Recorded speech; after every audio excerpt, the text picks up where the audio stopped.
উন্নয়ন, উন্নয়নের দ্বারা উন্নয়ন করব আল্লাহ পাক করাবে আমার দিন। আমার সঙ্গে যারা বিরোধিতা করবে আল্লাহর সঙ্গে বিরোধিতা করবে। কারণ আমি করি আল্লাহ মসজিদ ঘর, ওই শয়তানরাও তো মসজিদে আসবে, শয়তানরাও মসজিদে আসবে, শয়তানরাও গোরস্থানে শোবে। ওই মসজিদে যে এসে সুখ থাকতে পারবে, হয় কোন অক্তে যাবে কোন অক্তে যাবে না।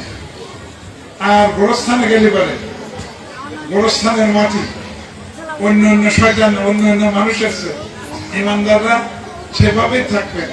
শয়তানদের যে মাটি চাপা হবে সেটা কল্পনাই করতে পারেন। আপনারা যে আলেমুল্লাহ মৌলানা বিলায়েত হোসেন সাহেব টের পাইত, ফুলপুর আমাদের টের পাইত, গোরস্থানের পাশ দিয়ে গেলে পারে শব্দ পাইত যে কোন কবরে কোন শয়তানের কি সাজা হচ্ছে, তারা টের পাইত। আমরা আপনারা পাইনি, কিন্তু তারা পায়। এই হচ্ছে শয়তানদের পরিণতি হয়। আমি শয়তানদের অনুসারীদের বলবো, তারা ওই শয়তানের সঙ্গে থেকে এই শাস্তি ভোগ করার দরকার নেই। ইহকালের শাস্তি, পরকালের শাস্তি।